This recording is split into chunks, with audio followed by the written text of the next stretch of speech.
Welcome all of you to my channel easy IT education. Hello दोस्तों, आप लोग कैसे हैं? उम्मीद के सभी लोग मज़े में होंगे। मेरे तरफ से आप सभी लोगों को सलाम, नमस्ते और सत श्री अकाल। दोस्तों, आज मैं इस अकाउंटिंग की सीरीज़ में फ़ाइनल अकाउंट के बारे में बताने जा रहा हूं।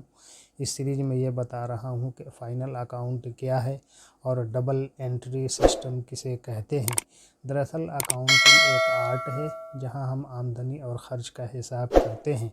ठीक उसी तरह जिस तरह एक क्रिकेटर अपने पिच पर बैटिंग करता है। पहले अकाउंटिंग का काम लिखकर किया जाता था जिसे मुनीम कहते थे, मगर अब वही काम सॉफ्टवेयर का इस्तेमाल करके कंप्यूटर के ज़रिए किया जाता है। चूँकि आज का दौर कंप्यूटर और इंफॉर्मेशन टेक्नोलॉजी का दौर है जिसे हर फील्ड में इस्तेमाल किया जा रहा है, तो अब देर किस बात की।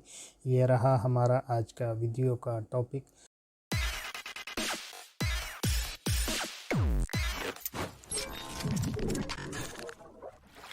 Final accounts and double entry system, अंतिम लेखा और दोहरी प्रविष्टि प्रणाली। सबसे पहले मैं आप लोगों को फाइनल अकाउंट्स यानी अंतिम लेखा के बारे में बताने जा रहा हूं। अंतिम खाते, जिन्हें वित्तीय विवरण के रूप में भी जाना जाता है, एक विशिष्ट अवधि के लिए कंपनी के वित्तीय लेन देन और गतिविधियों का सारांश होते हैं। आमतौर पर वित्तीय वर्ष के अंत में ये खाते किसी कंपनी की वित्तीय स्थिति और प्रदर्शन का व्यापक अवलोकन प्रदान करते हैं। अंतिम खातों के प्रमुख घटकों में आम तौर पर आय विवरण, लाभ और हानि विवरण, बैलेंस शीट और नकदी प्रवाह विवरण शामिल होते हैं। Final accounts, also known as financial statements, are the summary of a company's financial transactions and activities for a specific period, usually at the end of the fiscal year. These accounts provide a comprehensive overview of a company's financial position and performance. The key components of final accounts typically include the income statement, profit and loss statement, balance sheet and cash flow statement. Number 1, income statement oblique profit and loss statement. आय विवरण यानी लाभ और हानि विवरण। यह विवरण एक विशिष्ट अवधि में कंपनी के राजस्व, लागत और व्यय को दर्शाता है, जिसके परिणाम स्वरूप शुद्ध लाभ या शुद्ध हानि होती है। यह व्यवसाय के परिचालन प्रदर्शन में अंतर्दृष्टि प्रदान करता है। This statement shows the companies revenues, costs and expenses over a specific period, resulting in either a net profit or net loss. It provides insights into the operational performance of the business. Number 2, balance sheet. Balance sheet एक विशिष्ट समय पर company की वित्तीय स्थिति का एक snapshot प्रदान करती है। इसमें संपत्ति यानी कंपनी के पास क्या है, देनदारियां यानी उस पर क्या बकाया है और शेयर धारकों की इक्विटी शामिल हैं। बैलेंस शीट लेखांकन समीकरण का अनुसरण करती है, संपत्ति इक्वल टू देनदारियां plus equity. The balance sheet provides a snapshot of a company's financial position at a specific point in time. It includes assets, what the company owns, liabilities, what it owes, and shareholders' equity. The balance sheet follows the accounting equation assets equal to liabilities plus equity. Number 3, cash flow statement यानी नकदी प्रवाह विवरण। यह विवरण परिचालन, निवेश और वित्त पोषण जैसी विभिन्न गतिविधियों से नकदी और समकक्षों के प्रवाह और बहिर्वाह को ट्रैक करता है। यह कंपनी की तरलता और अल्पकालिक दायित्वों को पूरा करने की क्षमता का आकलन करने में मदद करता है।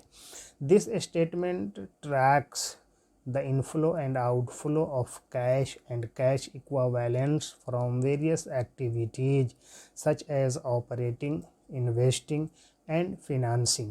It helps assess the company's liquidity and its ability to meet short-term obligations. ये अंतिम खाते निवेशकों, लेनदारों और प्रबंधन सहित हितधारकों के लिए महत्वपूर्ण है, क्योंकि वे किसी व्यवसाय के वित्तीय स्वास्थ्य और प्रदर्शन में मूल्यवान अंतर्दृष्टि प्रदान करते हैं। These final accounts are crucial for stakeholders, including investors, creditors, and management, as they offer valuable insights into the financial health and performance of a business. अब मैं आगे बढ़ते हुए डबल एंट्री सिस्टम यानी दोहरी लेखा प्रणाली के बारे में बताने जा रहा हूँ। लेखांकन की दोहरी प्रविष्टि प्रणाली एक मौलिक लेखांकन सिद्धांत है जो वित्तीय लेन देन की सटीक रिकॉर्डिंग सुनिश्चित करती है। इस प्रणाली के अनुसार प्रत्येक लेन देन समान डेबिट और क्रेडिट वाले कम से कम 2 खातों को प्रभावित करता है। मूल अवधारणा लेखांकन समीकरण पर आधारित है। संपत्ति इक्वल टू देनदारियां plus equity. The double entry system of accounting is a fundamental accounting principle that ensures accurate recording of financial transactions. According to this system, every transaction affects at least 2 accounts with equal debits and credits.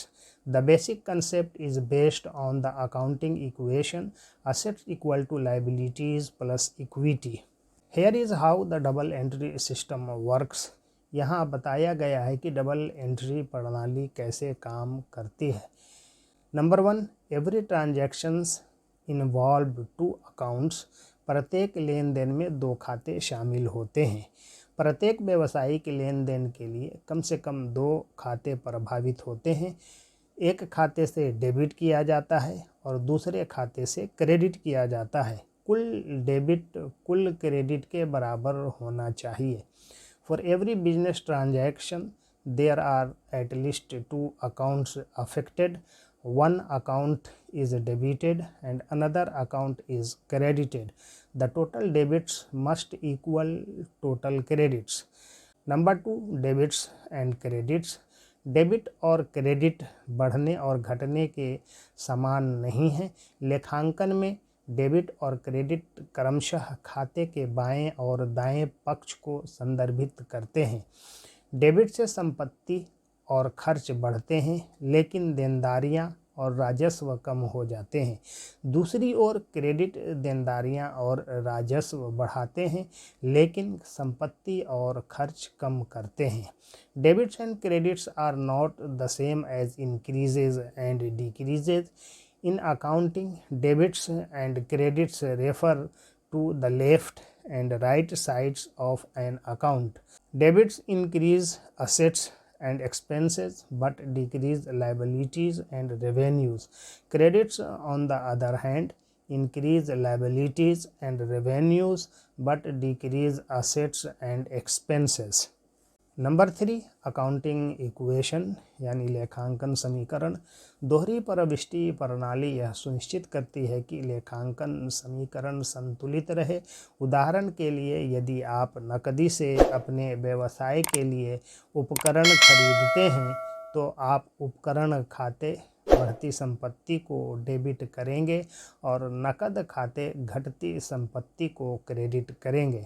The double entry system ensures that the accounting equation remains balanced. For example, if you purchase equipment for your business with cash, you would debit the equipment account, increasing assets, and credit the cash account, decreasing assets. Number 4, trial balance.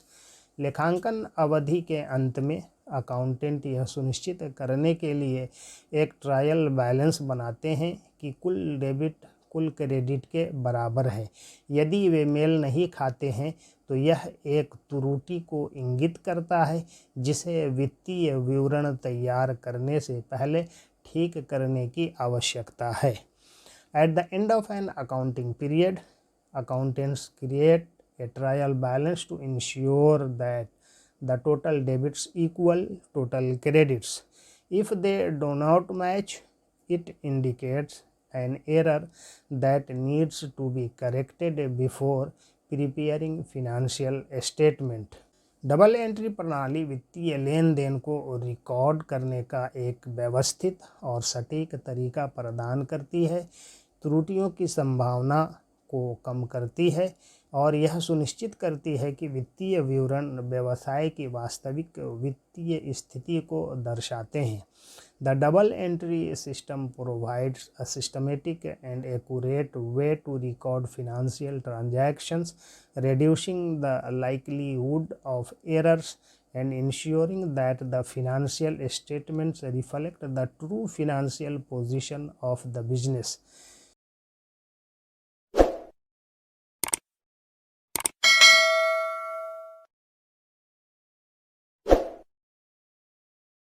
Conclusion अर्थात निष्कर्ष, साथ में अंतिम खाते और दोहरी प्रविष्टि प्रणाली वित्तीय रिपोर्टिंग और विश्लेषण के लिए एक मजबूत ढांचा प्रदान करती है।